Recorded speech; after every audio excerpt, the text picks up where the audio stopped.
Hello everyone, welcome back to error free learning. और आज हम सीखने जा रहे हैं सोर्स के ऊपर।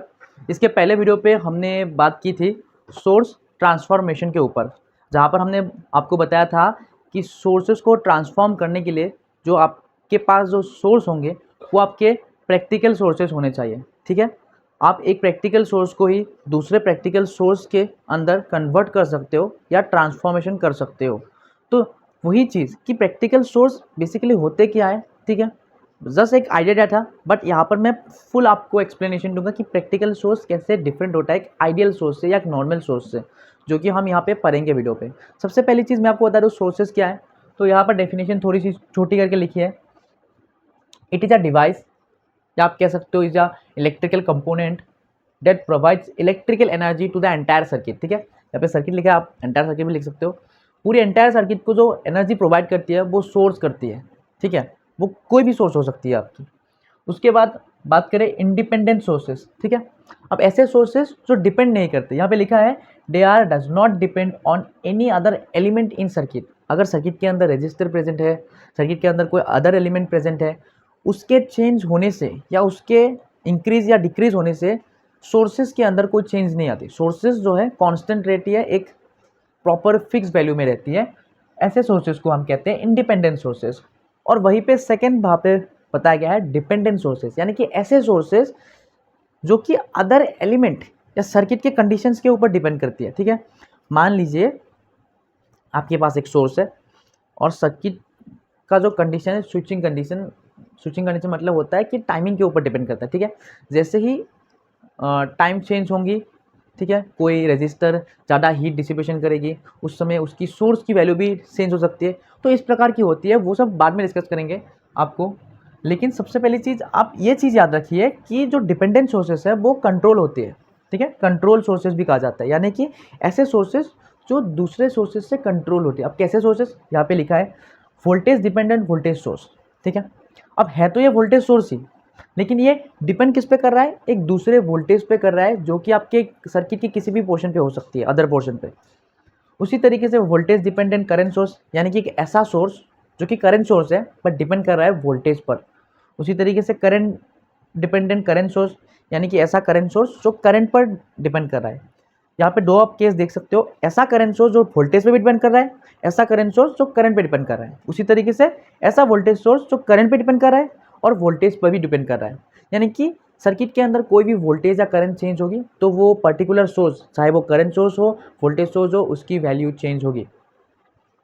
चलिए इसके बारे में हम बाद में डिस्कस करेंगे। ठीक है, पहले इसको डिस्कस कर लेते हैं।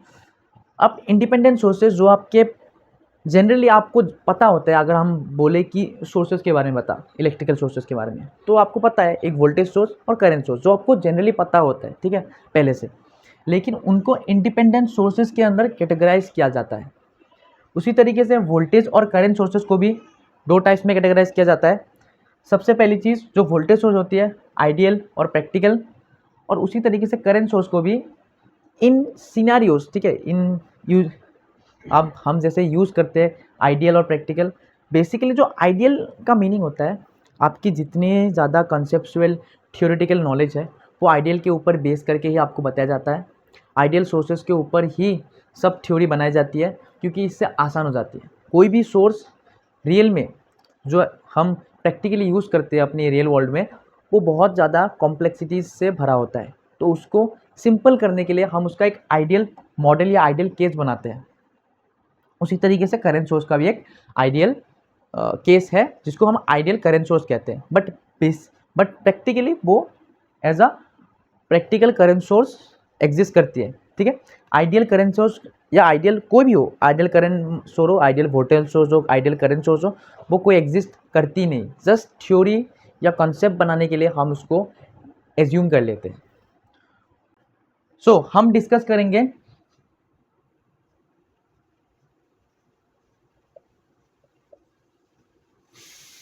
आइडियल वोल्टेज सोर्स के ऊपर।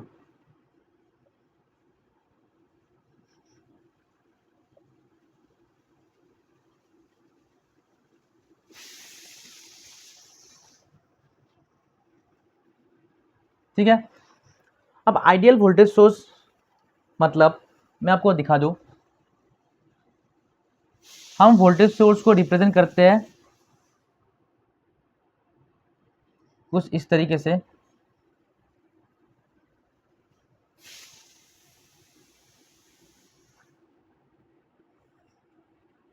मैंने यहाँ पर दो टर्मिनल के अक्रॉस, जिनको मैंने मार्क किया है ए और बी, एक वोल्टेज सोर्स कनेक्ट किया है, और उस टर्मिनल के उस साइड पर मैंने एक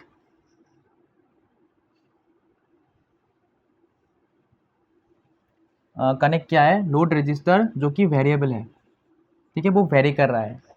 अब जो वोल्टेज सोर्स को मैं वीएस नाम देता हूँ, जिसकी सप्लाई वोल्टेज है, और इससे करंट ड्रॉ हो रही है, और वही करंट लोड रजिस्टर पे एंटर कर रही है आईएल के नाम से, जिसको हम लोड करंट कहते हैं। अब आप देखिए, ये वोल्टेज सोर्स जितना ज़्यादा एनर्जी क्या बोलते हैं उसको, जितना ज़्यादा ये एनर्जी क्रिएट करेगा, ठीक है, जितना ज़्यादा ये एनर्जी क्रिएट करेगा उतना ज़्यादा यही एनर्जी जो है वो डिसिपेट करेगा, क्योंकि एक रजिस्टर है, ठीक है, एब्जॉर्व करेगा, उसके बाद हीट के फॉर्म में डिसिपेट करेगा। अब इस वोल्टेज की वैल्यू लोड रजिस्टर के ऊपर डिपेंडेंट नहीं है, ठीक है। अब इस टर्मिनल के अक्रॉस जो वोल्टेज है वो होगा आपका लोड रजिस्टर का वैल्यू, ठीक है। अब इसको टर्मिनल वोल्टेज भी कह सकते हो, और voltage across the load register भी कह सकते हो। हम वोल्टेज को अगर फिक्स रखें, मान लीजिए ये हमारा ग्राफ, इसमें हमने आई, जो कि आई एल और आई सेम होती है, सीरीज में कनेक्टेड है, और यहाँ पर मैंने वी एस रखा। सो वोल्टेज हमेशा यहाँ पे कांस्टेंट रहेगी, ठीक है।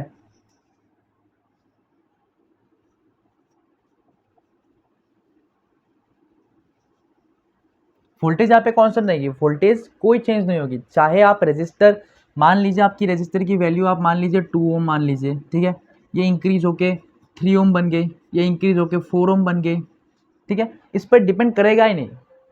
ये जितना ज़्यादा रजिस्टर वेरी करता रहेगा, उस हिसाब से लोड करंट खुद को एडजस्ट करता रहेगा, लेकिन वोल्टेज हमेशा कांस्टेंट रहेगी। तो आपको क्या समझ में आया, जो आइडियल वोल्टेज सोर्स है वो लोड के ऊपर कभी भी डिपेंडेंट नहीं है, irrespective of load, regardless of the load connected across the terminal, ठीक है। आपको समझ में आ गया।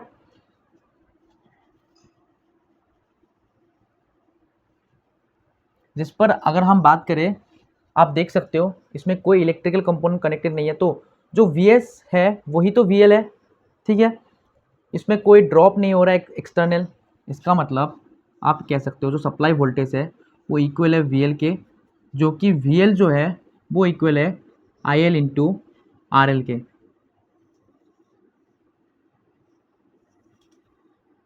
तो इसका मतलब यही होता है आइडियल केस। आइडियल केस में जो लोड सप्लाई वोल्टेज और जो लोड के अक्रॉस वोल्टेज होती है वो सेम होती है। और आप ये भी लिख सकते हो 2 पॉइंट्स। सबसे पहली चीज़,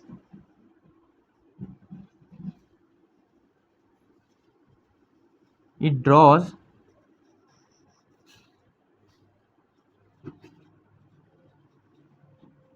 any amount of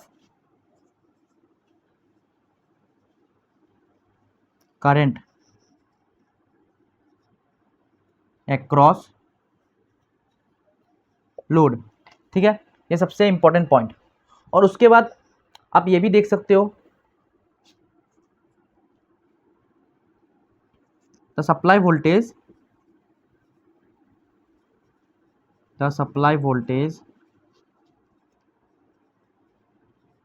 always constant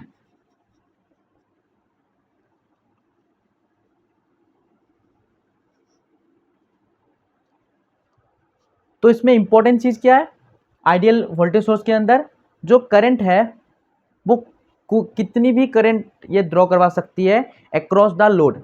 ये डिपेंड करेगा लोड के ऊपर, लोड कितने का है, जितने का लोड है उस हिसाब से जो है वोल्टेज सोर्स जो है करंट डिलीवर उतनी ही डिलीवर करेगी अक्रॉस द लोड। और उसी के साथ जो वोल्टेज सप्लाई है वो कांस्टेंट ही रहेगी। अब हम बात करेंगे प्रैक्टिकल वोल्टेज सोर्स के ऊपर। मैंने इस डायग्राम को क्यों रिमूव नहीं किया, फिर से बोर्ड में ही उसको सेम डायग्राम लिया, क्यों, मैं आपको बताता हूँ।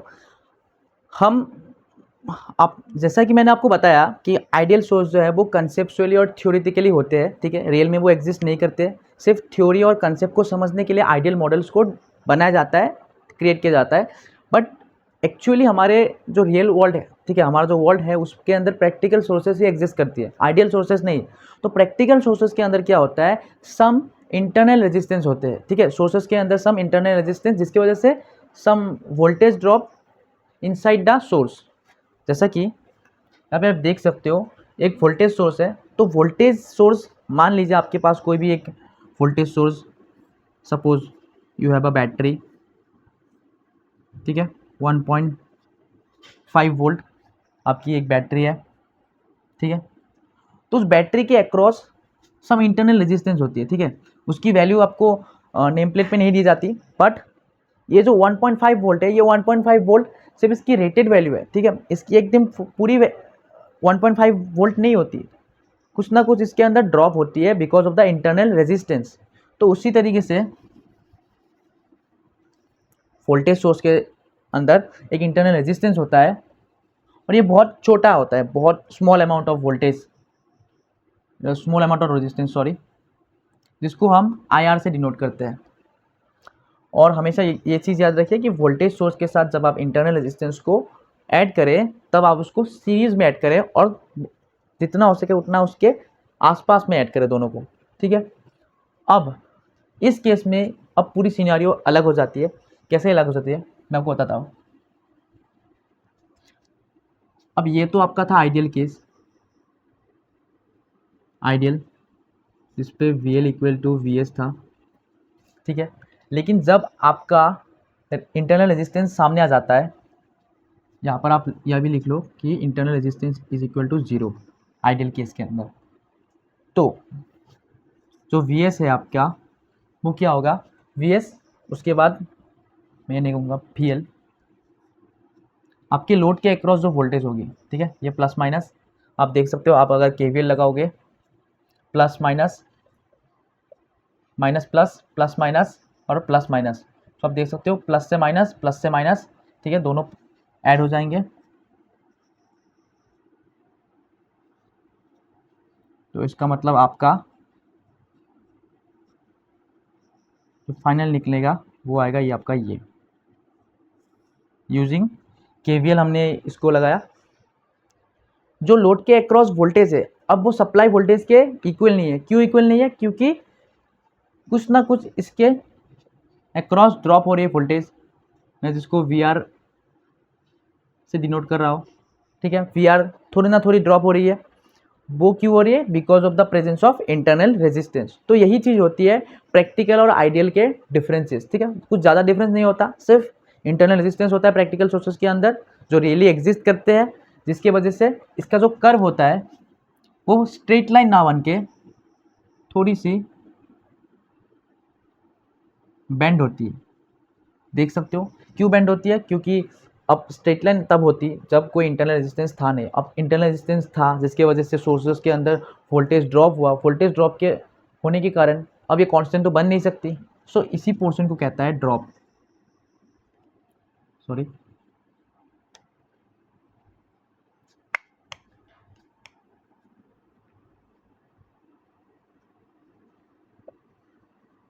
वोल्टेज ड्रॉप अक्रॉस आर मतलब इंटरनल रेजिस्टेंस, और इसी ग्राफ को कहा जाता है प्रैक्टिकल।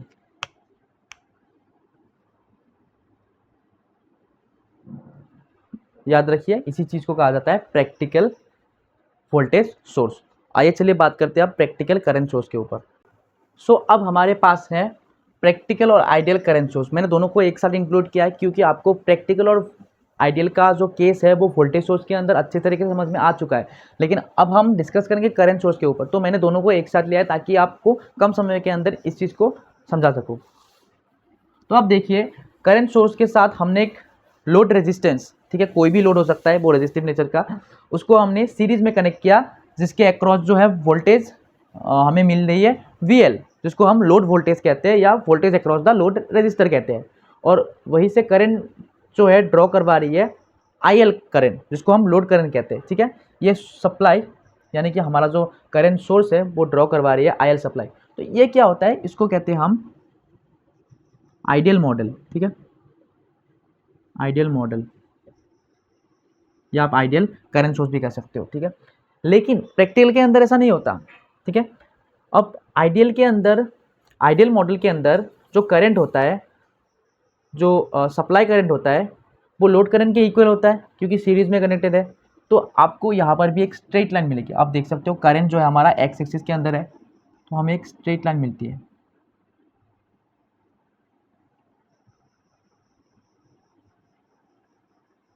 इस पॉइंट पर जहाँ पर इसको कहा जाता है IL इक्वल टू आई, जहाँ पर जो वोल्टेज है अब वो वेरी करेगा। क्यों?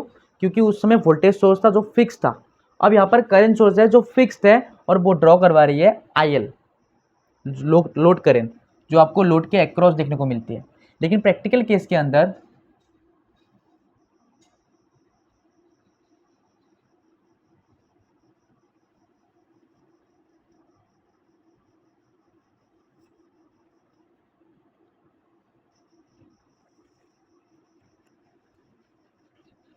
प्रैक्टिकल सिनेरियो में एक दूसरा रेजिस्टर आता है जिसको हम कहते हैं internal resistance of current source, जो कि पैरेलली कनेक्ट होता है करंट सोर्स के। ये आपका RL जो कि वेरी कर रहा है, ये ड्रॉ करवा रही है IL करंट, और ये सोर्स ड्रॉ करवा रही है I करंट। जहाँ पर ये I करंट जब इधर पहुँचेगी तो आपको पता है, आपको KCL अगर आपको पता है अगर, ठीक है, तो वहाँ पर आपने क्या बोला गया था आपको, वहाँ KCL के अंदर एक नोड में जब एक करंट एंटर करती है तो वो इक्वल होती है लीविंग करंट के। तो ये नोड जैसे ही यहाँ पे एंटर करेगी, ये डिवाइड हो जाएगी 2 ब्रांचेस के अंदर, जो कि इसका इक्वल I होगा। तो यहाँ पर तो IL जा रही है जो कि हमने दिखाया, और यहाँ पर जा रही है आपकी IR, जिसको हम कहते हैं current across the internal resistance, ठीक है। इंटरनल रेजिस्टेंस के ब्रांच के अंदर एक करंट जा रही है, जिसकी वजह से IL और I जो है अब सेम नहीं होती। समझ रहे हैं आप? देखिए इस चीज़ को, अगर हम लोड के अक्रॉस वोल्टेज की बात करें VL, ठीक है, लोड के अक्रॉस जो वोल्टेज है, लोड के अक्रॉस जो वोल्टेज है उसको हम डिनोट करते हैं IL इंटू RL, जो कि सिमिलर है IR इंटू R से। IR क्या है? IR है इंटरनल रेजिस्टेंस को क्रॉस करने वाला करंट, और R है इंटरनल रेजिस्टेंस, यानी कि इंटरनल रेजिस्टेंस के अंदर जो वोल्टेज ड्रॉप हो रही है और जो लोड के अक्रॉस हमें वोल्टेज मिल रही है वो दोनों सेम है, पैरेलली कनेक्टेड है, इसलिए सेम है। लेकिन जो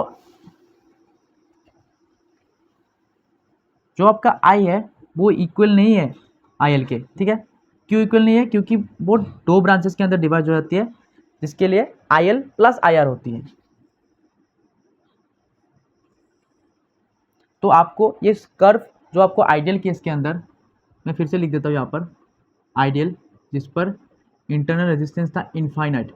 अब सबसे इंपॉर्टेंट चीज़, आप ये चीज़ देखिए, मैंने यहाँ पे इनफाइनाइट क्यों लिखा।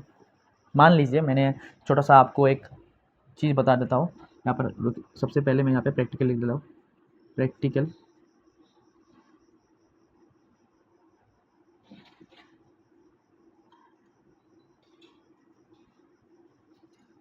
मॉडल। एकदम इंपॉर्टेंट चीज़ मैं आपको बताने जा रहा हूँ, ध्यान दीजिएगा। जब भी हमारे पास एक करंट सोर्स होता है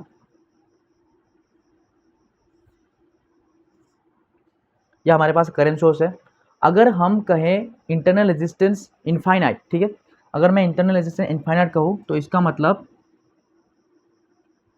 जिस पोर्शन पे आपका इंटरनल रेजिस्टेंस प्रेजेंट था उसको आप रिप्लेस करोगे ओपन सर्किट से, ठीक है। ओपन सर्किट मतलब दोनों टर्मिनल्स को ओपन कर दीजिए। यहाँ पर रजिस्टर कनेक्टेड था, यहाँ पर ऐसे रजिस्टर कनेक्टेड था, हमने इनफाइनाइट बोला, इनफाइनाइट बोलने पर जो रजिस्टर है हमने इसको गायब कर दिया, जिसकी वजह से अब इसकी कनेक्शन जो है, इसके बीच की जो कनेक्शन है वो टूट चुकी है।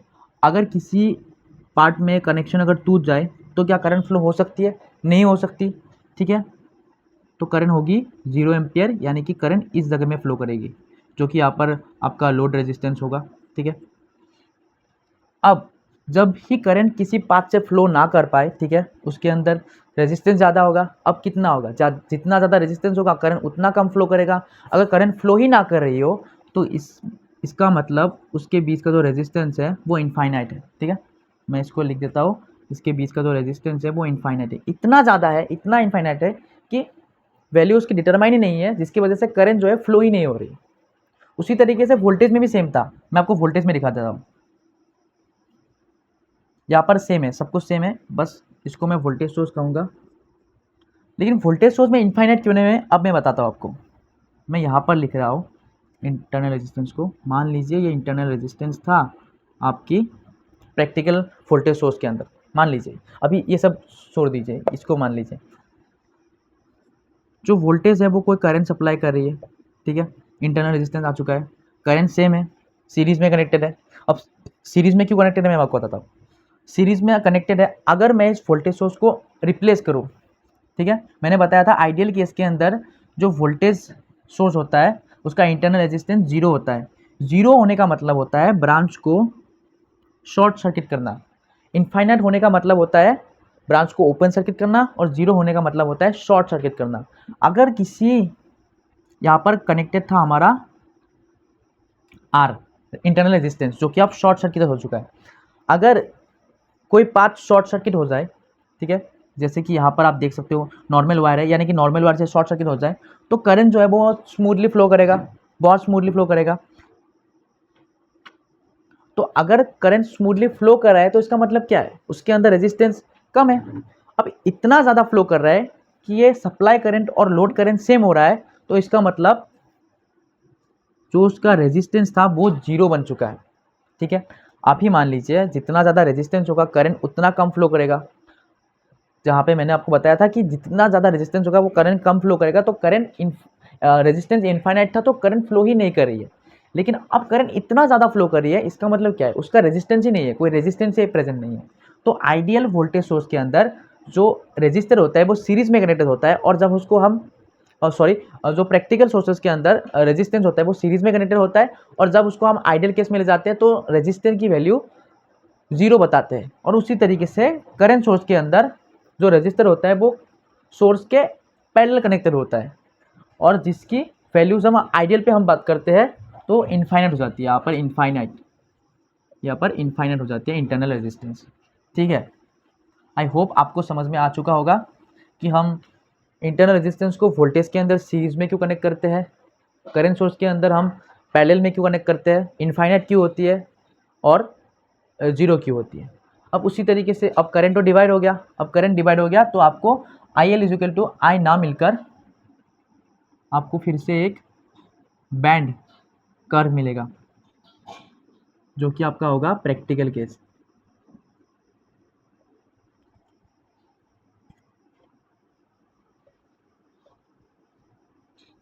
जहाँ पर जिसकी रजिस्टर की वैल्यू होगी वो कितनी आएगी, कुछ भी आ सकती है, इसलिए मैंने यहाँ पे फाइनाइट लिखा है। तो ये है आपकी ये जो ग्राफ है वो आपकी प्रैक्टिकल की, और ये आपकी ग्राफ है आइडियल की। तो आई होप आपको समझ में आ चुका है आइडियल और प्रैक्टिकल का मीनिंग इस कंसेप्ट के थ्रू। अब आइए चलिए बात करते हैं हम डिपेंडेंट सोर्सेज के ऊपर। अब आइए चलिए बात करते हैं डिपेंडेंट सोर्सेज के ऊपर। अब डिपेंडेंट सोर्सेज क्या है, बहुत ही कम समय के अंदर ये कवर हो जाएगा, ठीक है। सबसे पहली चीज़ डिपेंडेंट सोर्सेज जिनको हम कहते हैं, हमने बताया था आपको, जिसको हम कहते हैं कंट्रोल सोर्सेज, ठीक है। इनको कंट्रोल करते हैं कोई अलग ब्रांच या अलग किसी भी नोड के अंदर जो वोल्टेज है वो उसको कंट्रोल करती है, तो हम उसको कहते हैं कंट्रोल सोर्सेस, ठीक है। अब जैसा ही हमने आपको बताया था, ये आपकी करंट सोर्स है जिसकी वैल्यू है आई, ठीक है, जिसकी वैल्यू आई है, जो कि आई करंट ड्रॉ करवा रही है, ठीक है, आई करंट ड्रॉ करवा रही है। ये होता है आपका इंडिपेंडेंट सोर्स। लेकिन डिपेंडेंट सोर्सेस के अंदर ये कुछ इस प्रकार से ना होकर किसी कांस्टेंट से मल्टीप्लाई होती है। अब कांस्टेंट से मल्टीप्लाई होती है, इसका मतलब क्या है, इसका मतलब है तो ये करंट सोर्स, लेकिन ये डिपेंड कर रहा है किसी दूसरे करंट सोर्स के ऊपर, ठीक है, जिसके साथ कोई, मान लीजिए जिसकी वैल्यू, मान लीजिए आप अ, मेरे पास एक सर्किट है, दिखने में कैसा होगा डिपेंडेंट सोर्स, मैं आपको बताता हूँ।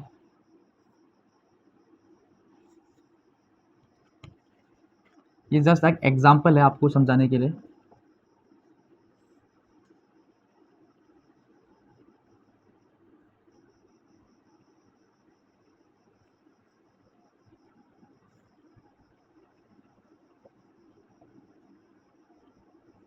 अब ये आपका एक वोल्टेज सोर्स है जिसको हमने V1 नाम दिया।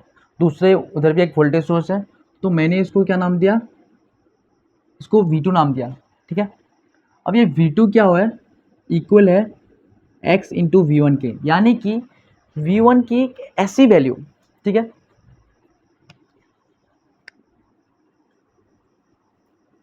V1 की एक ऐसी वैल्यू जिसके ऊपर डिपेंड करेगी V2 की वैल्यू। यानी कि V2 की वैल्यू आप डिटरमाइन करने से पहले आपको क्या पता होना चाहिए, V1 की वैल्यू पता होनी चाहिए। अगर मैं इसको के ना लिखकर ऐसा लिखूँ तो इसका मतलब है कि जो V2 है वो V1 के इक्वल है। अगर आपको V1 पता चल गया तो आपको V2 पता चल जाएगा। यानी कि क्या मैं बात कर रहा हूँ कि ये डिपेंडेंट सोर्स है। ठीक है, एक सोर्स दूसरे सोर्स के ऊपर डिपेंडेंट है, तो डिपेंडेंट सोर्सेस को इस तरीके से रिप्रेजेंट ना करके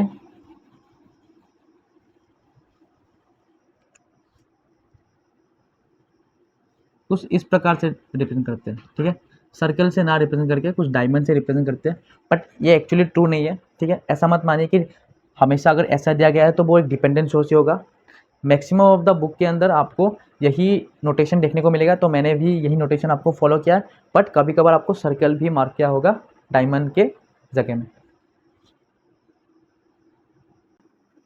वोल्टेज सोर्स भी डायमंड से ही मार्किंग होगा। अब देख सकते हैं, दिखने से क्या लगता है आपको, एक करंट सोर्स है। क्यों क्यों आपको लग रहा है करंट सोर्स, क्योंकि करंट की डायरेक्शन है। अब मैं यहाँ पे लिखूंगा, या तो ये करंट सोर्स, लेकिन ये डिपेंड कर रहा है किसी दूसरे करंट के ऊपर, I2 के ऊपर। ठीक है, अब इसकी वैल्यू है I1, बट ये डिपेंड कर रहा है किसी दूसरे वैल्यू I2 के ऊपर। है ये I1, मैं अच्छे से लिख देता हूँ, है ये I1, लेकिन डिपेंड कर रहा है I2 के ऊपर with some integer value of k एक इंटीजर है। उसी तरीके से अब क्या लग रहा है, ये करंट सोर्स है। ठीक है, करंट सोर्स ही है, लेकिन ये जो करंट सोर्स है I1, ये डिपेंड कर रहा है किसी वोल्टेज के ऊपर। ठीक है, V2, ठीक है, किसी दूसरे वोल्टेज के ऊपर डिपेंड कर रहा है। उसी तरीके से ये आपको क्या लग रहा है, एक वोल्टेज सोर्स है। ठीक है ये वोल्टेज सोर्स ही है भाई, तो ये डिपेंड कर रहा है किसी दूसरे वोल्टेज सोर्स के ऊपर V2। जैसे यही डिपेंड कर रहा था, ये भी डिपेंड कर रहा है। इसको भी मैं इंटीजर से मल्टीप्लाई करता हूँ। ठीक है, और उसी तरीके से ये भी एक वोल्टेज सोर्स ही है, लेकिन डिपेंड किस पे कर रहा है, किसी दूसरे ब्रांच की करंट पे डिपेंड कर रहा है। तो यानी कि अगर आपको करंट की वैल्यू पता चल गई, तो अगर आपको करंट की वैल्यू पता चल गई, आपको इंटीजर दिया रहेगा। ठीक है, ऐसा मत समझिए कि वहाँ पर भी क्वेश्चन के अंदर भी के लिखा होगा, के नहीं लिखा होगा। क्वेश्चन के अंदर आपको इंटीजर दिया रहेगा, या तो आपको क्वेश्चन के अंदर दे सकता है कि V2 is equal to 2I3, ऐसा कुछ होगा। ठीक है, अब ये के की वैल्यू 2 है, अगर कुछ नहीं दिया गया है इसका मतलब क्या है, के की वैल्यू 1 है। अगर आपको I2 की वैल्यू पता चल गई तो उस इंटीजर से उस I2 को मल्टीप्लाई कीजिए, आपको उस सोर्स की, इस V2 की, और सॉरी V1 की वैल्यू मिल जाएगी। उसी तरीके से V2 की अगर आपको वैल्यू पता चल गई तो उस इंटीजर से मल्टीप्लाई कीजिए, आपको V1 की वैल्यू मिल जाएगी। उसी तरीके से V2 की वैल्यू अगर आपको पता चल गई है, K से मल्टीप्लाई कीजिए, आपको I1 की करंट की वैल्यू पता चल जाएगी। उसी तरीके से I2 अगर आपको पता चल गया तो आपको I1 भी पता चल गया।